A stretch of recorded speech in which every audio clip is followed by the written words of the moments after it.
यो बहादुर।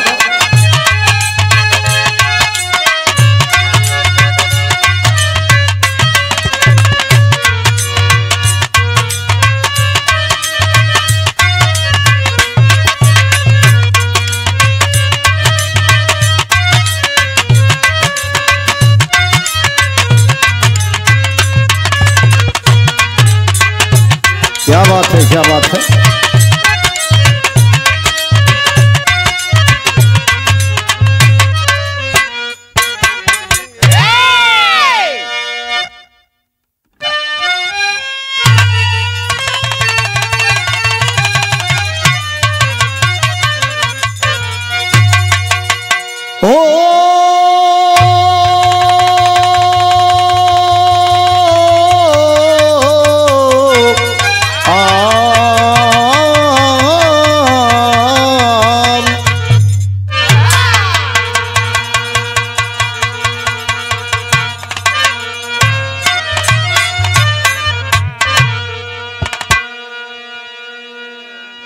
अच्छा बाबूजी, इस सूरजपुर की धरती से जानकी स्टूडियो की तरफ से बाबू सूरज की देख रेख में, जैसा नाम है इनका वैसा काम भी है।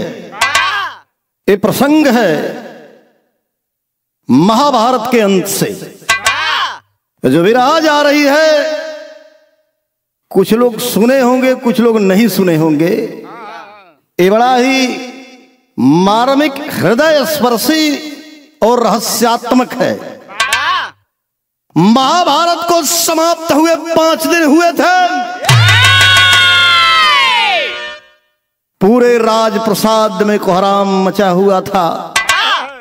कवि ने 2 लाइन भूमिका के अंदर भाव लिखा। क्या लिखा?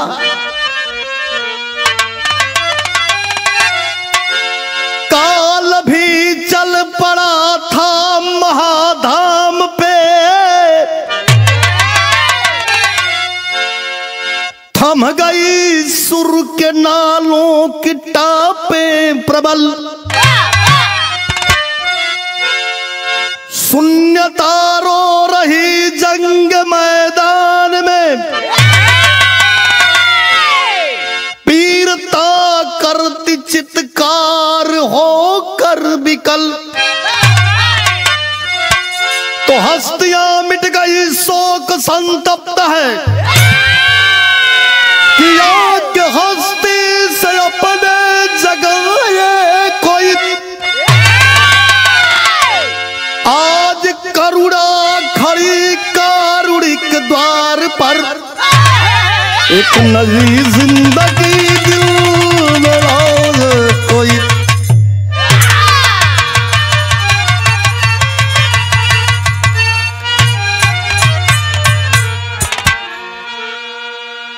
प्रमाण मिलता है शास्त्र में, इतिहास में। महाभारत जैसे योद्धा संपूर्ण विश्व ब्रह्मांड में धराधाम पर न कभी हुए थे, न होंगे। ऐसे वीर, ऐसे धीर, ऐसे पुरुषार्थी अनादिकाल से लेकर के आज तक न कभी हुए, न होंगे। एक लाइन कव्वाली के अंदर कभी भाव लिखित होने का,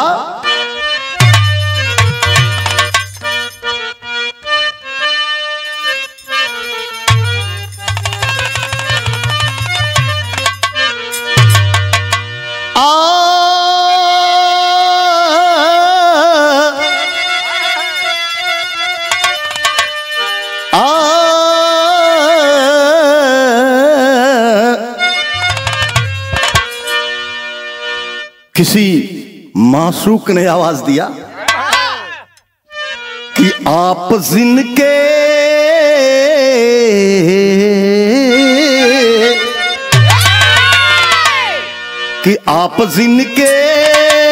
करीब होते हैं, आप जिनके करीब होते हैं,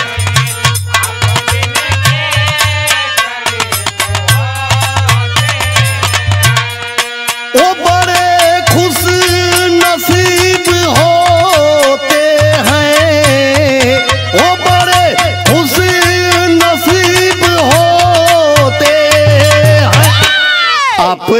के करीब होते हैं। जियो जियो अब तैयारी में सही है।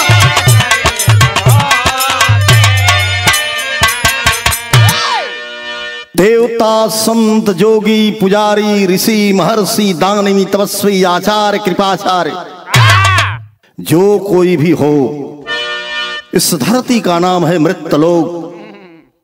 या भगवान भी आए, काल के गाल में समा गए।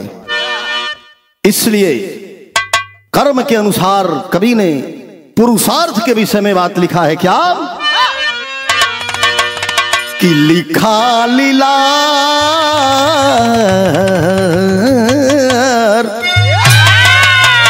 कि लिखा लीलार मिट न पाएगा, लिखा लीलार मिट न पाएगा।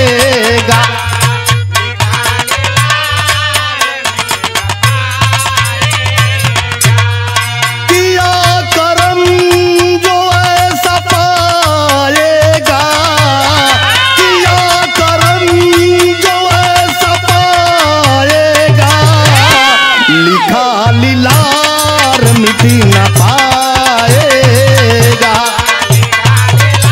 जियो से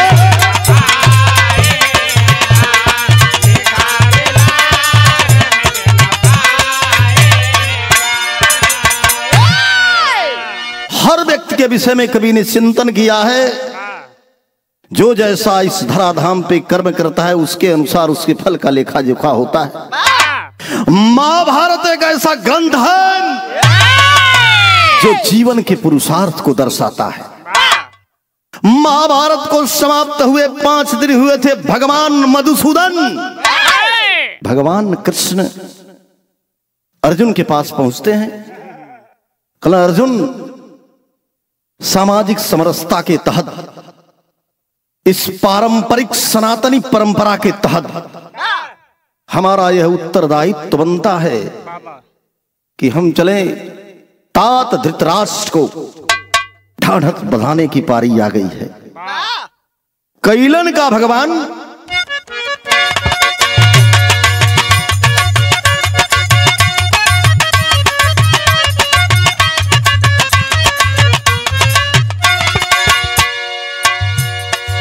विचार एक दिन की अर्जुन के संग बनवारी, विचार एक दिन की अर्जुन के संग बनवारी, तात धृतराष्ट्र को ढाढ़स बधाने की पारी।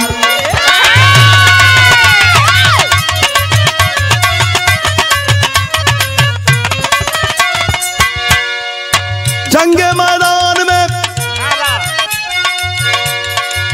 जंगे मैदान में कौरवों का सत्यानाश हुआ, वीरों की वीरता का जब भीषण विनाश हुआ।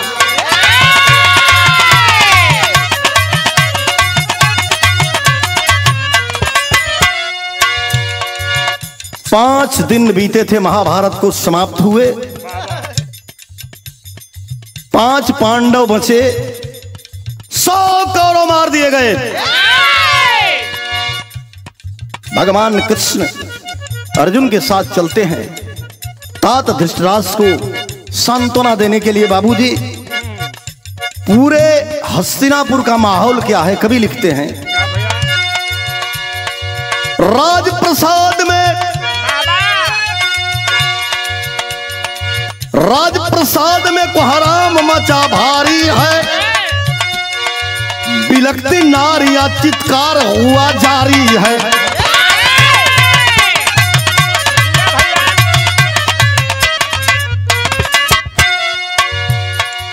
तो शून्यता घूरती,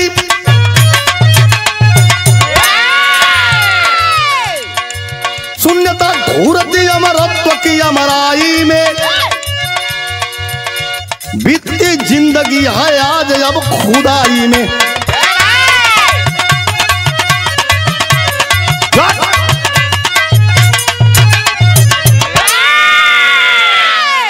5 दिन समाप्त हुआ।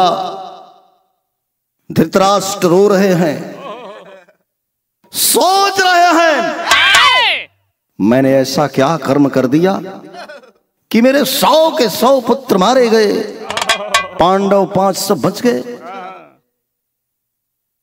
यह विचार कैले हवन। उसी समय भगवान कृष्ण द्वारिकाधीश भगवान मधुसूदन अर्जुन के साथ हस्तिनापुर में धृतराष्ट्र के पास पहुंचलन। धृतराष्ट्र रो रहे हैं। एक आवाज दिए, क्या दिए? गीत लगल मास्टर।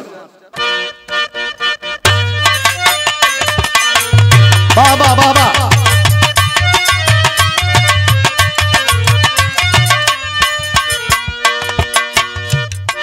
कौन नई नवेली दुल्हन का गौना होगल, सैया के साथ कुछ समय बितौले बा, वापस आइल, सखी सहेली गली, अरे का हो, अरे कटल को कहलस का कि अरे छोड़ी गई रे, अरे छोड़ी गई रे रात सुतला से जरिया। अरे दियो तैयारी रे,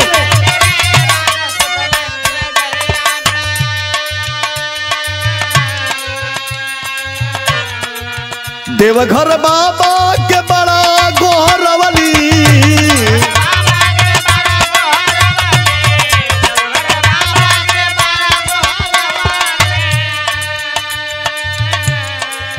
अचारा से झारी झारी, अचारा से झारी झारी, अचारा अचारा से झारी झारी अंगना बहोरनी।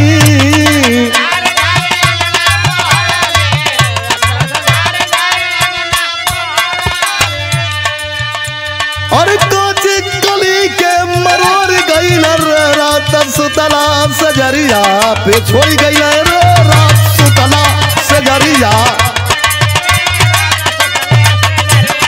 बहादुर हो बहादुर।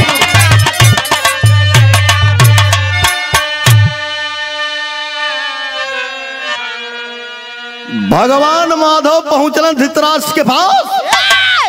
रोवत हुआ धृतराष्ट्र हाल चाल पूछे, लेकिन आंसू रुकत ना बा। एक बात धृतराष्ट्र बताओ तो भगवान कृष्ण से का बतौलन? कल ए माधव कल की अरे उजड़ी गईलो, अरे उजड़ी गईलो माधव सिर जल चमनवा।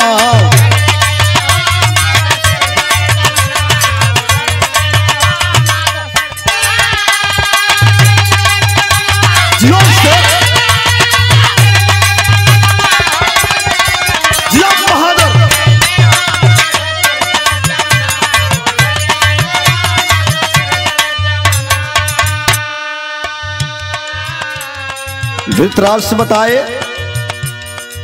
वेदना से कांपल सगरी शरीरिया,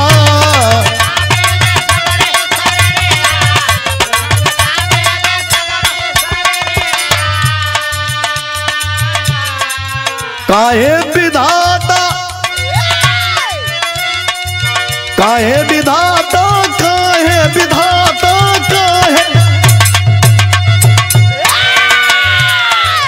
काहे विधाता का घूमल नजरिया।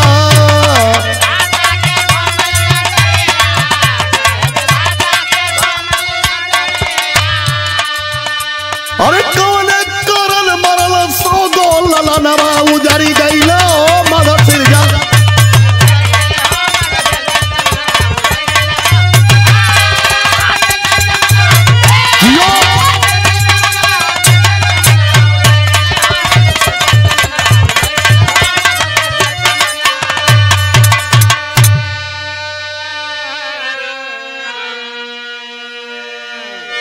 धृतराष्ट्र रो रहे हैं। भगवान कृष्ण और अर्जुन सामाजिक समरसता के अनुसार गोड़वारी बैठल हवन। रोवत रोवत थक गए धृतराष्ट्र कल माधव, इस रहस्य का पता तुझे बताना होगा कि आखिर क्या कारण था, क्या कमी थी, क्या मेरे कर्म में कमी होगी कि मेरे 100 के 100 पुत्र मार दिए गए। चलो सुनो माधव, अगर इस प्रश्न का माकूल जवाब नहीं दोगे तो मैं श्राप दे दूंगा तुम्हें। भगवान कह अरे भाई घबरा मत, ये विधि का विधान है, इनमें कोई रोक न पाई। लेकिन अनहरा महाराज उनके समझ में ना आया था। कलारे माधव का कहना है, ये धृतराष्ट्र अनहरा महाराज गीत लगा लूहल मास्टर।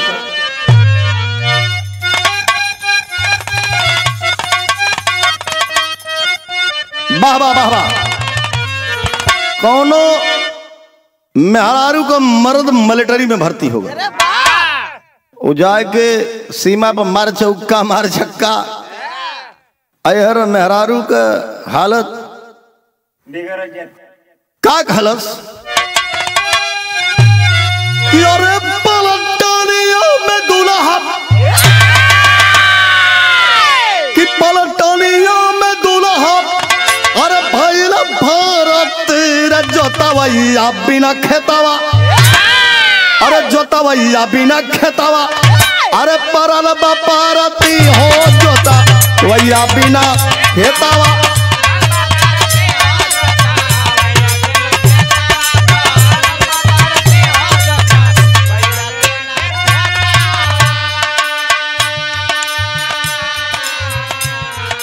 इधर भगवान कृष्ण बैठे हुए हैं, धृतराष्ट्र अनहरा महाराज एकदम ताव पताव देख चल जाता हूं कि हे माधव, सारा दोष आपका है। का कहलन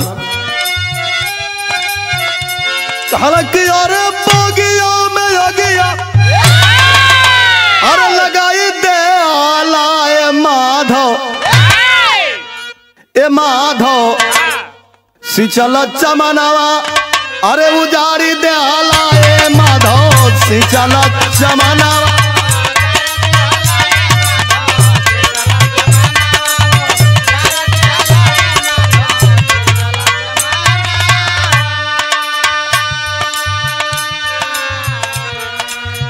का कहलन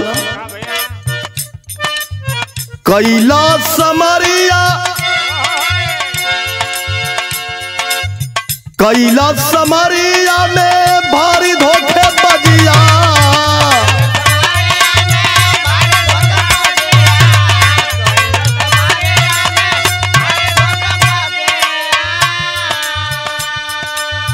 बीरावन कलसिया बीरावन,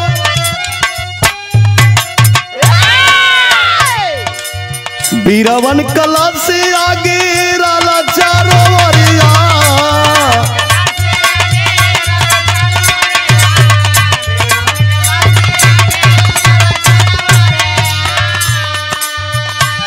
अरे युद्ध महाभारत का कि युद्ध महाभारत का, अरे कराई दे हलाए माधो छलिया करू पावा दे खाई दे हलाए माधो।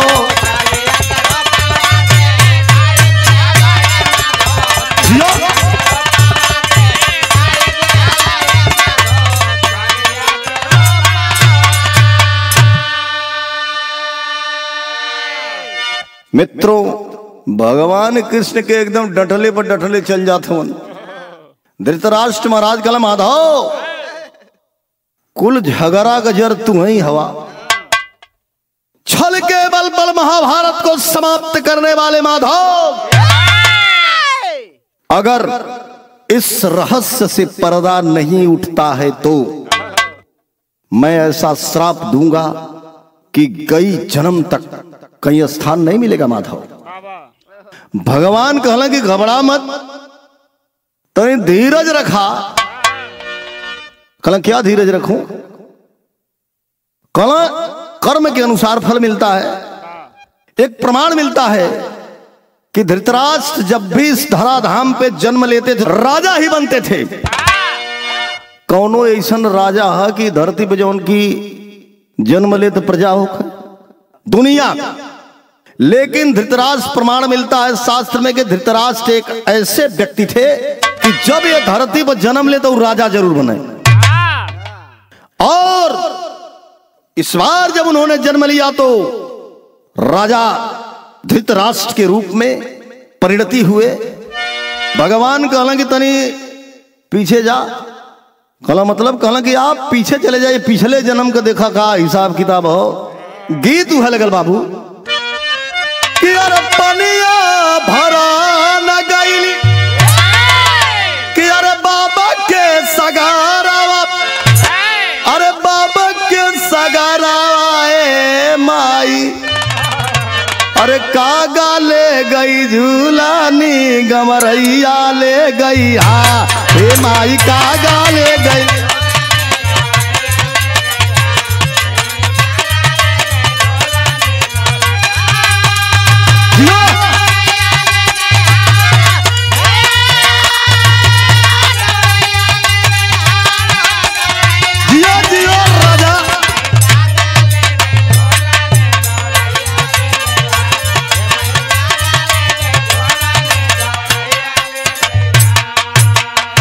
एक तनी सा लचका के गईबा तो तनी सा कुरेदत जाई।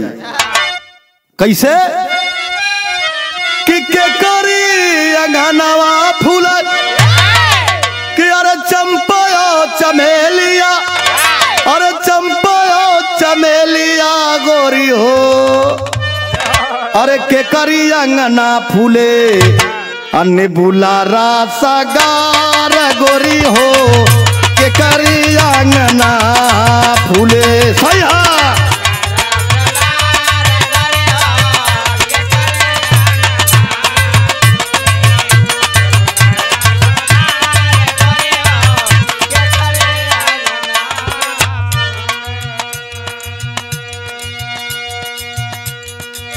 माधव की बात सुनकर के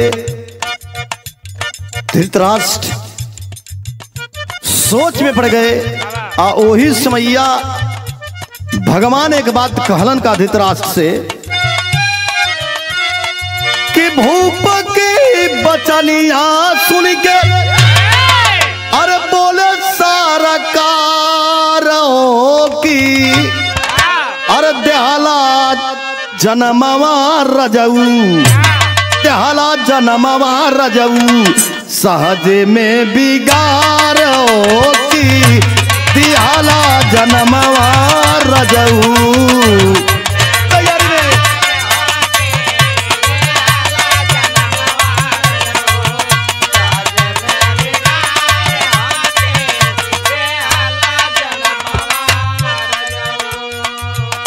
पिछले जन्म में जवन कैला पुण्य कामवा,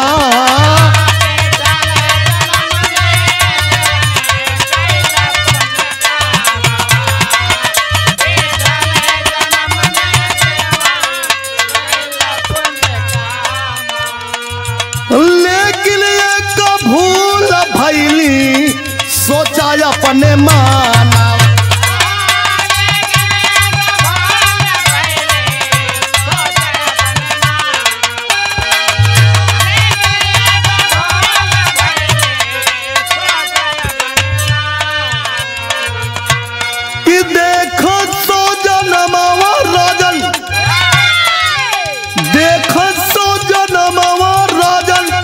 नैनावा पसार हो की, देहाला जनमवा रजऊ, देहाला जनमवा रजऊ, साजे में बिगार हो की।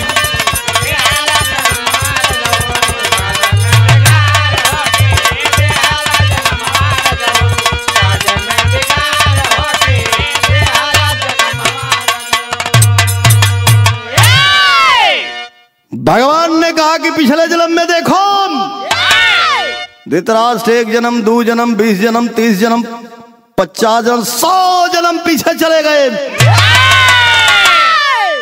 100 जन्म में देखल कि अरे यार हमार तो कोनो गलती है कहीं ना। भगवान से कहल माधव छलिया का रूप बना करके महाभारत की रचना रचाने वाले माधव, छल करके मेरे 100 पुत्रों को मौत के घाट तूने उतारा है। मैंने 100 जन्म पीछे देखा है, लेकिन कुछ मिला नहीं कि ऐसा कर्म किया कि मेरे 100 पुत्र मारे गए। भगवान कहला कि तनी से और पीछे जा। जब 101 जन्म में पहुंचे, धृतराष्ट्र लगने रोवे, भगवान कहना रे चुप रह जा। लेकिन माधव से एक बात धृतराष्ट्र ने कहा कि मैंने कौन कर्म किया कि इतनी आफत विपत हमारे ऊपर आइल बा। गीत लगल हुआ है,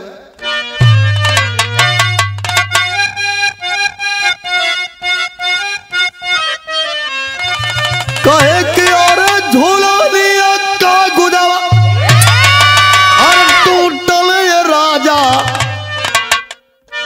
जवनिया गड़िया छूटल राजा।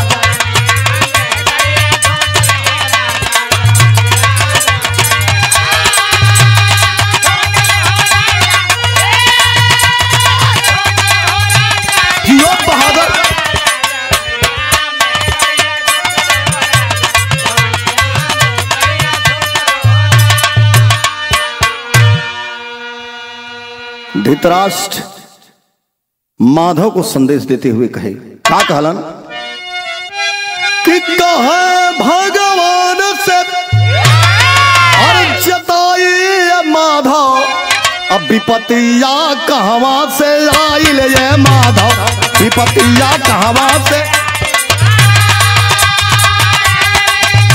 जियो।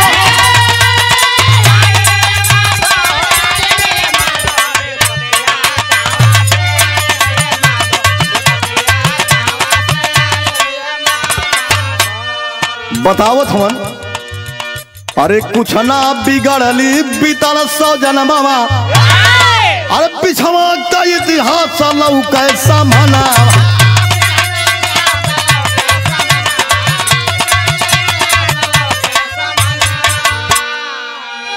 तो 101 जन्मवा में, अरे 101 जन्मवा में चोरी माधव विपतिया कहवा से आई लिए माधव।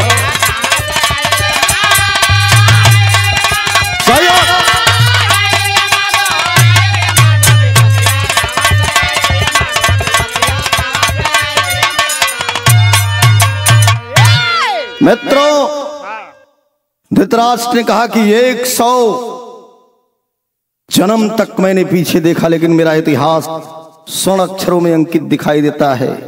उज्ज्वल विमल पवित्र और स्वच्छ निर्मल है।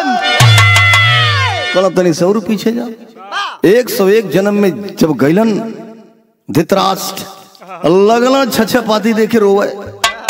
भगवान कहलन चुप रहा, रो रहे हैं धृतराष्ट्र, रोवत जात हवन। कल माधव मेरी सारी चिंता समाप्त हो गई और मुझे अब न कुछ करने की जरूरत है, न मुझे कुछ कहने की जरूरत है। विरह के शैली में कभी भाव लिखन का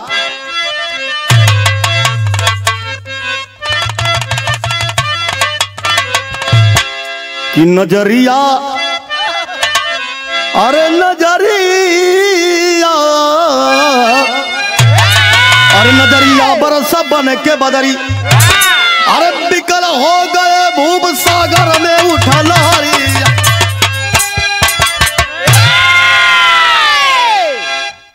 माधव, मैंने जो कर्म किया था उसे फल मुझे मिल गया, अब मुझे चिंता करने की कोई आवश्यकता नहीं है। भगवान कहलन देखला, अब बगलिया में अर्जुन बैठल हवन। कहला अरे यार, ये दोनों सन का आपस में बतियावत हो, हमारे तो कुछ समझ में ना हो, तो आगे जा पीछे जा। लेकिन धृतराष्ट्र ने कहा कि अब मैं आराम से मरूंगा। क्यों आरामों से मराला? लेकिन माधव से भगवान ने कृष्ण धृतराष्ट्र से बता रहे हैं, विदेशिया में कभी भाव लिखलन का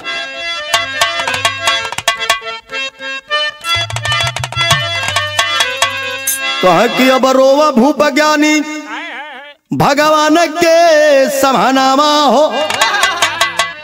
अरे सावन भादो होई गईली यह भूपा कहना जारी।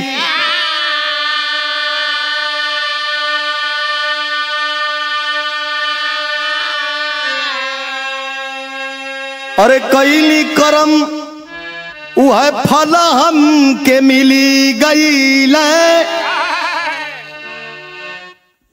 अरे दुख दूर होई गई। अब छटल बे बादारी।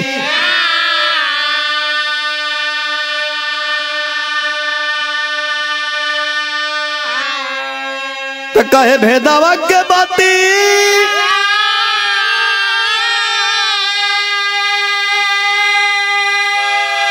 अब धनंजय नहीं जानी पावल। पूछे धृतराष्ट्र से करा था जोरी।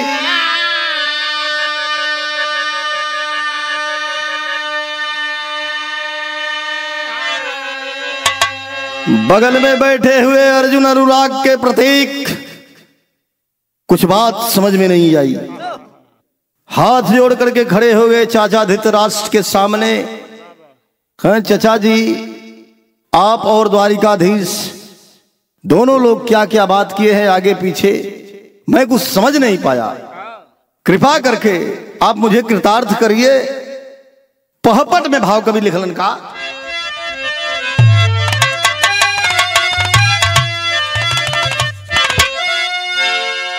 कि अरे बोल पड़े हैं कि अरे बोल पड़े हैं आज भूप बलकारी अखिया बरसले।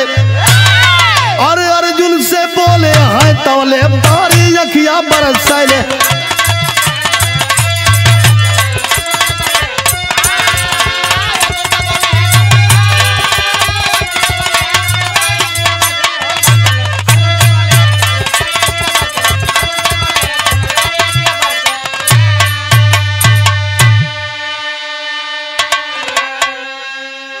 अर्जुन से धृतराष्ट्र बता रहे हैं अरे पूर्व जन्म में राजा बनके अजब धरती पर अली हो। अरे शिकार करना मांस को खाना अब दिनचर्या हो गईली हो। अरे टरले नहीं अब टरले होना अरे अखिया बरसले। अर्जुन से बोले है तमने बारी अखिया बरसले।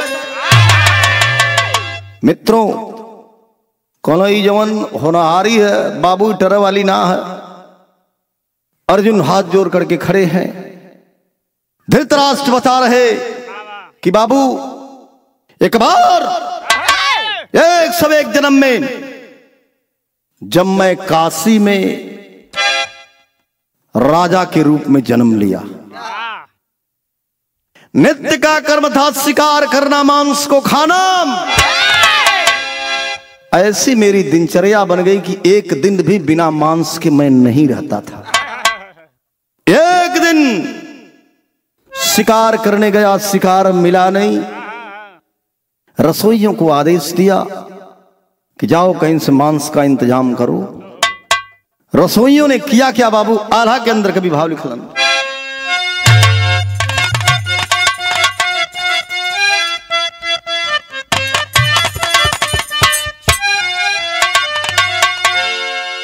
हालांकि अरे कर्म जवन अरे कर्म जवन करबा भोगवा जनमा जनमा भैया।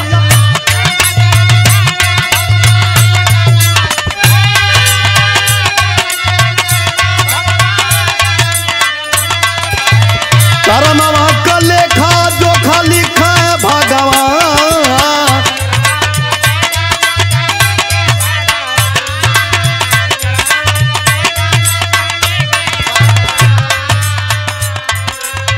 कहा धृतराष्ट्र अर्जुन से बतिया भैया।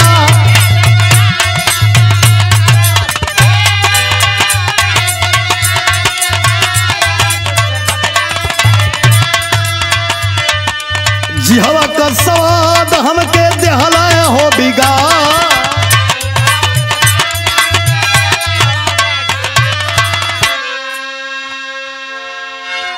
अर्जुन को समझा रहे हैं धृतराष्ट्र कि बचवा, मैं राजा बनकर के शिकार करता था, मांस को खाना दिनचर्या मेरी बन गई थी, एक दिन शिकार मिला नहीं। रसोइयों को आदेश दिया, रसोई गए बगलिया में, जहां राजा का राजमहल था उसके बगल में एक बहुत बढ़िया सुंदर सरोवर था। उसी सुंदर सरोवर में हंस और हंसनी और उनकर 100 बच्चा जल क्रीड़ा जल किलोल करते थे। बाबू रसोईया से चले कि कहां से कि रोज जाके ये बुढ़ भोखना के चिरई चिरंगी पकड़ के लिया, 8 बच्चा के पकड़लस, एक बच्चों को पकड़ा ले आए के बनाए के देला। राजा कहला, अरे यार इतनी बढ़िया मांस मैंने अपने जीवन में नहीं खाया। भयल का बाबूजी आल्हा नंबर 2।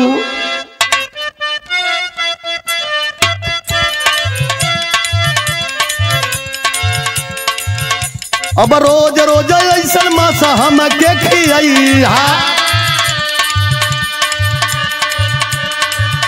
अरे बोले धृतराष्ट्र हो सुना जब ते ही,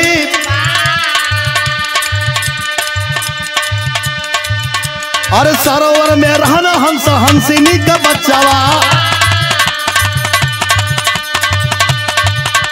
मारा एक बच्चा लाया सुनो तक, अरे मारा एक बच्चा लाया सुनो तक, अरे धीरे धीरे सब ही खत्म हो गई, अरे धीरे धीरे सब ही खत्म हो गई। अरे अगवा कहानियां सुना हो श्रीमान, अरे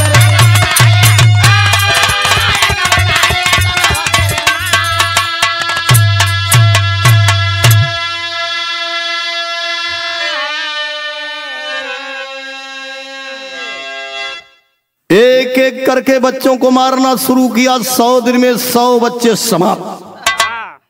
101वें दिन जब रसोईया को आदेश दिए, रसोईया कहले कि सरकार अब तो को बचलन हवा, कहला मतलब कहला राजप्रसाद में जो 100 बच्चे और हंस हंसनी है, मैं एक एक बच्चे को रोज मार करके लाता था और मांस को बना करके आपको देता था। अरे बाप रे बाप, धृतराष्ट्र का आसन हिलने लगा, आंखिया या कपरा पर कपरावा गन गन गन गन गन गन आए लगल। सिंहासन से उतर गए, उतर करके सरोवर के किनारे पहुंचे, हाथ जोड़ के खड़ा भइलन, कहला माफ कर दो हंसराज। हंस और हंसनी जो तड़प रहे थे अपने बच्चों की याद में, कहला अरे दुष्ट राजा,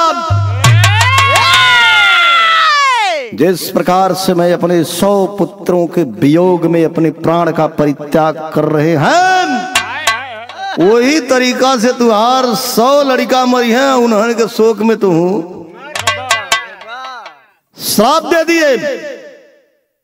धृतराष्ट्र वापस आए, कहना भगवान 101 जन्म का जो मेरा लेखा जोखा था, उसके कथनानुसार जो कर्म फल मिलना चाहिए मुझे मिल गया है, और मुझे शोक संतप्त होने की कोई आवश्यकता। कभी खड़ी के लाइन में भाव लिखलन का,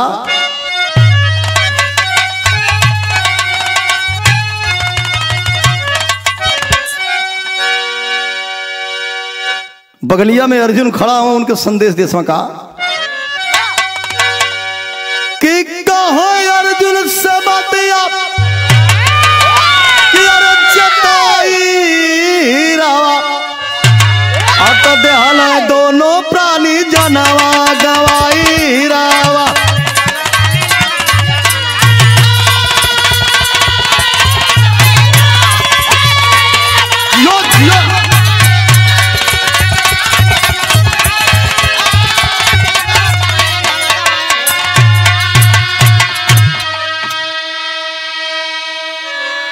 कहला कि हंसिनी के लाल भैल कौरव का दलनवा।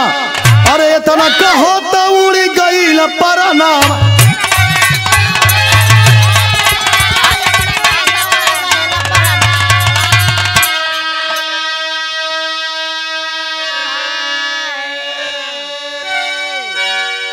तो गईल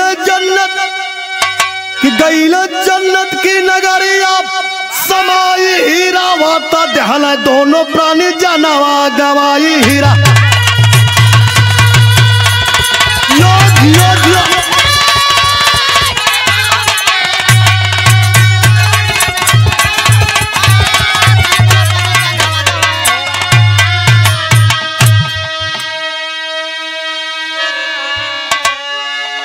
धृतराष्ट्र ने अर्जुन को समझाना शुरू किया कि बचवा। उसके बाद मैंने चैन की सांस लिया और धीरे धीरे मैंने अपने प्राणों का अंत कर दिया। और ज्यों धृतराष्ट्र मर गए, गांधारी उनकी चिता पर आती है, कूद करके सती हो जाती है। बाबूजी, दोनों लोग अंततोगत्वा उस परम सत्ता में अपने आप को विलीन कर देते हैं। कभी भाव लिखत मन का कि दरगाही बच्चा देता है शास्त्र गवाही। अरे अयोध्या यादव कवि शंकर जब देश को ऐसा चाहिए।